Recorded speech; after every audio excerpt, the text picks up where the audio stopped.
Hello po mga kababayan, dito ulit tayo sa ating masayang channel, Laugh Trip Ngani. Diyanan niya Mr. Maravillas yung mga masasayang kwento. O ito si Alan Peter Cayetano, nag-flash ng L sign. Diyanan niya Mr. Maravillas, ang ibig sabihin nun, yung laban. Sabi niya laban, tulad ng laban ni Ninoy. Pero nagalit po yung mga supporters ni Ninoy. Hindi niya laban ang ibig sabihin niyan, kundi lapastangan.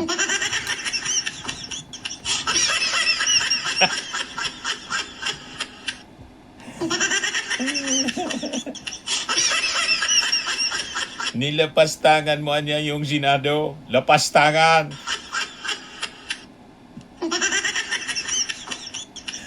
Pwede din siguro mga kababayan na linta.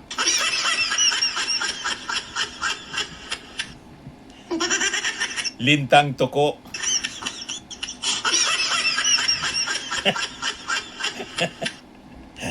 Ano ba? Yung kapi tuko mga kababayan na linta.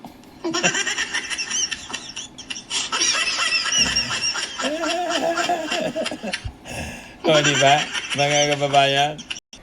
O, nung isang araw, bumagsak si Meta.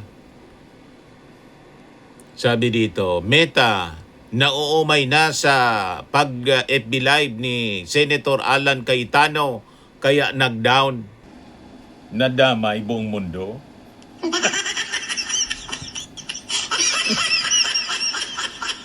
Bumagsak si Meta sa walang tigil na kaka-live selling ni Alan Peter Cayetano.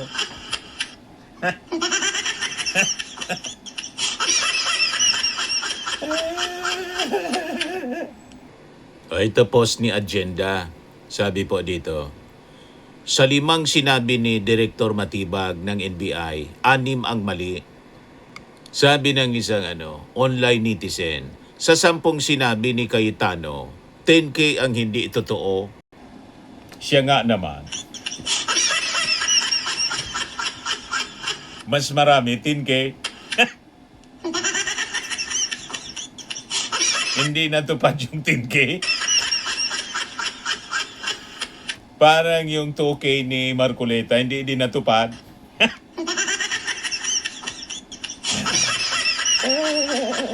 Nagparapaniwala kasi kayo sa mga promises nila. Pag galing po sa kanilang bibig, laging hindi po totoo. Masanay na po tayo.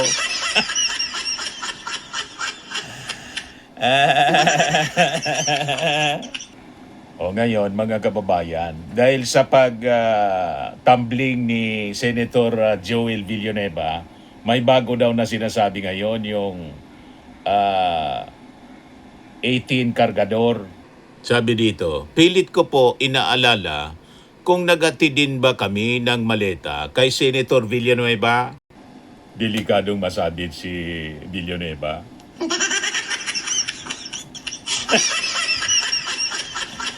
Si Loren po, safe na.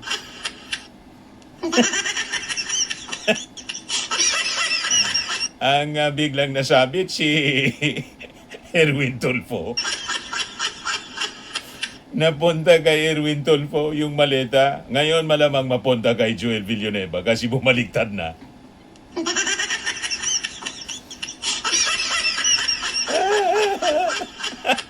May hearing daw. Yung bogus na blue ribbon, pero outside the Senate yung hearing.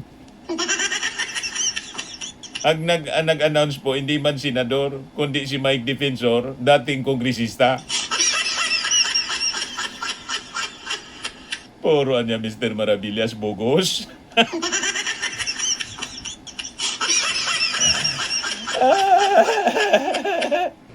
Sabi ng mga netizen, sabi ni Donald Sarmiento Biado, nakadepende kung sino lilipat sa kabilang bakod.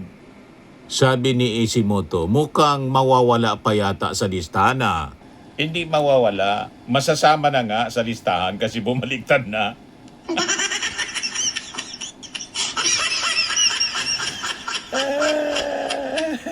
Lahat ng bumaliktad may maleta.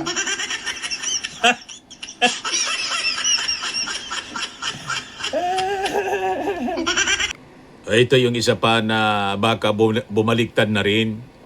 Ilaglag si Sara. Sabi, mahal ko ang pamilyang Duterte, pero mas mahal ko ang mga Filipinong nagtitiwala sa akin. Post ito ni Chippy Good Vibes Vlog. Sabi niya, lipat na, dami pang pasakali.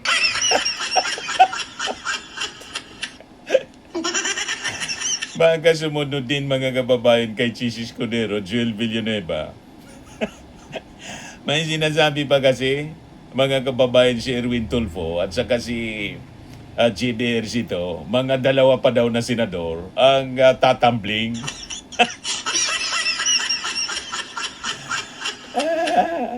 That's the worst na mangyari mga kababayan kung isa rito si Bongo. O, di ba?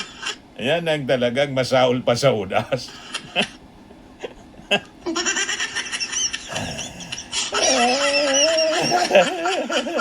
Hindi kasi na sumasama si Bongo doon sa mga hearing ng bogus Blue Ribbon. Hindi man nagpapakita si Bongo doon. Nag-iisip na siguro kasi may kaso din na plunder na inihanda sa kanya. Alam nga naman na niya matulad ako kay Jinggoy.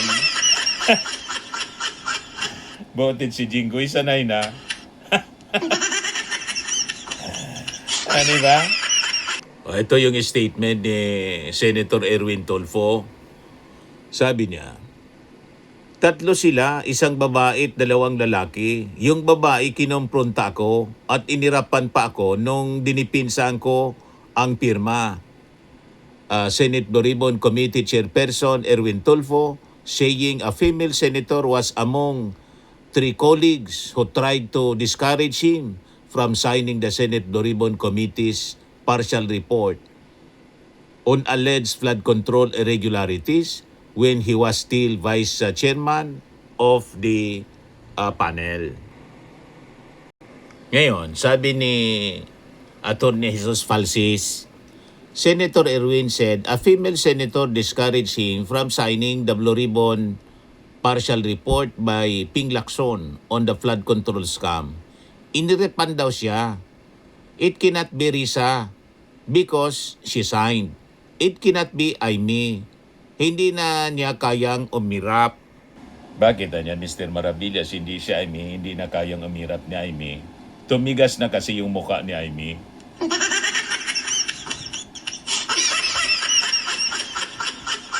Na sobrahan na sa banat. Tumigas na yung mukha. Banat na kasi.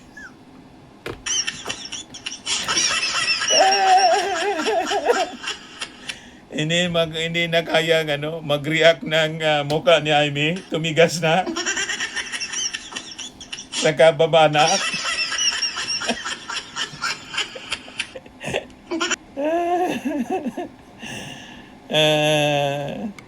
Ito, post ni Cesar Natsor Madriaga Jr. Ayan. Sabi niya, mukha ng stress dahil bigo ang kanyang mga garapata, mapatalsik si PBBM sa Malacanang.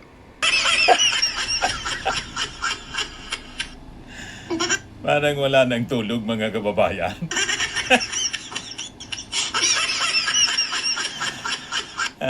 Para nang itsura ni Ari Roque, wala nang tulog. Nangayayat na si Sara. Sa kakaintay mga kababayan na makaupo, hindi makaupo, lagi lang nakatayo.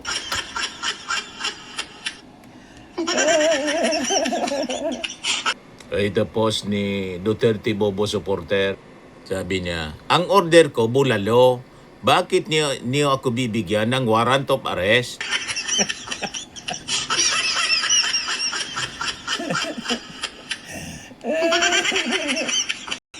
Ito post naman ni Chippy Good Vibes Black. Nagmumura si Bato. Galit kay Cayetano. Maglipatan lang pala, mga kakampi mo. Sana hindi mo na ako pinaboto sa Senado. Ang hirap kaya ng inabot kong pagtakbo. Nadapa pa ako. Sarili mo lang iniisip mo. Kawawa naman si Bato. Sayang yung pagtakbo at pagkadapa. Maglilipatan din pala. Siya nga naman po. Napaya pa siya sa buong mundo.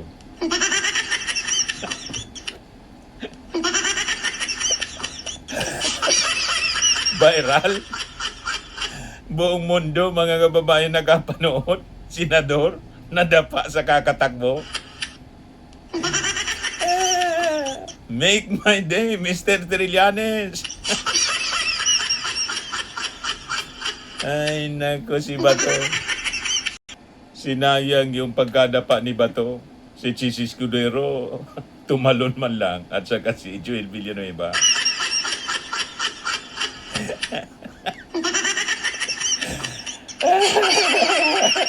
Nabasag agad yung solid 13. Nagudasan yung mga hudas.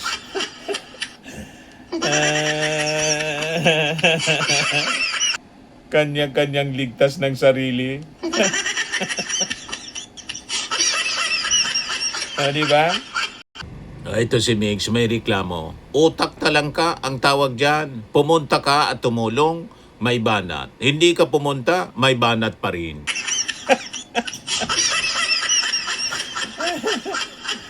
Ganon talaga ang politika nila. Tumulong ka na, may banat pa. Diba? Ito post ni Ricky. Ito yung sabi daw ni Sara Duterte kung bakit Tagalog lagi mensahe. Ang sabi nga ni Andres Bonifacio, ang hindi magmahal sa sariling wika ay higit pa sa hayop at malansang isda. Sabi naman daw ni Robin, Ma'am, mawalang galang na po, hindi po si Andres Bonifacio ang may sabi niyan. Yan po ay sinabi ni Lapu-Lapu.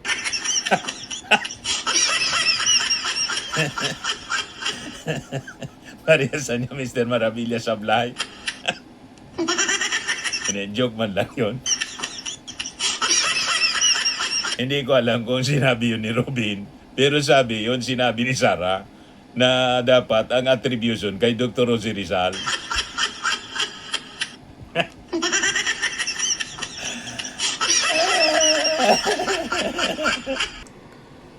Ito, breaking news. Blue Ribbon hearing ng Cayetano Black, isasagawa raw sa EDSA ayon kay former Representative Mike Defensor. Post ni Ambrin Liora, sabi niya, yung bogus na BRC sa EDSA na lang daw gagawin. Ahahaha, pwede ba yon? Ani Mike diferensya? Pwede nga yon kasi puro may diferensya.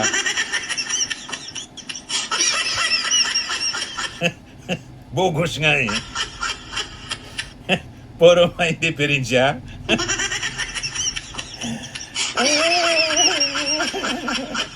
Ito sabi ni Ping Lacson, more detentions of senators to affect BP trial. Ang mangyayari niya, senator judges by day, detainees by night. Ang mangyayari niya yan, kung i-allow sila, nakarob ng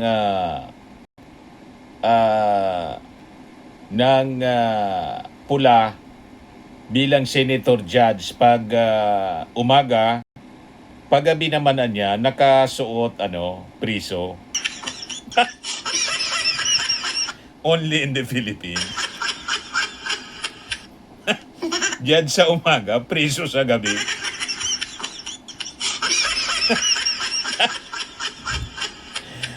Ay, nako, mga kababayan. Only in the Philippines. Yung judge, prisoner.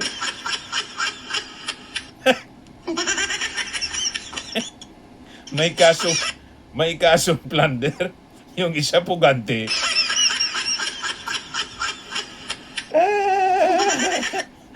Talagang ginawa na nating laugh trip yung Senado.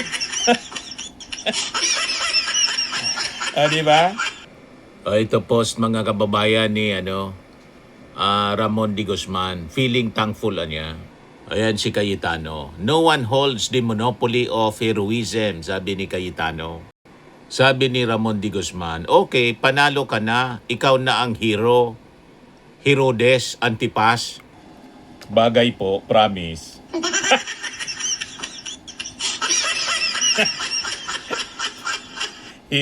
Herodes Antipas.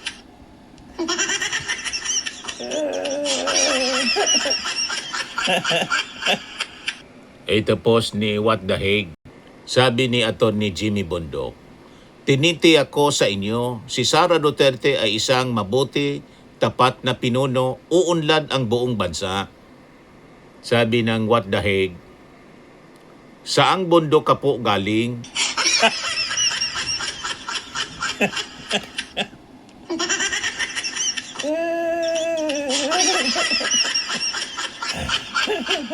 Yes, sabi ni Rolando Uson, Jimmy Bugok. Yan tuloy. Imbis na Atty. Bundok, naging Atty. Bugok.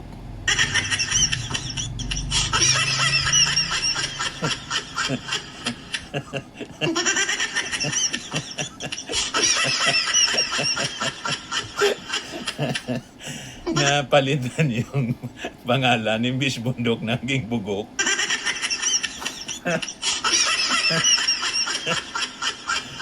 Ay, nako talaga ito mga netizens. Anyway, mga kababayan, maraming salamat po sa inyong panonood dito sa ating masayang channel, Love Trip Ngani.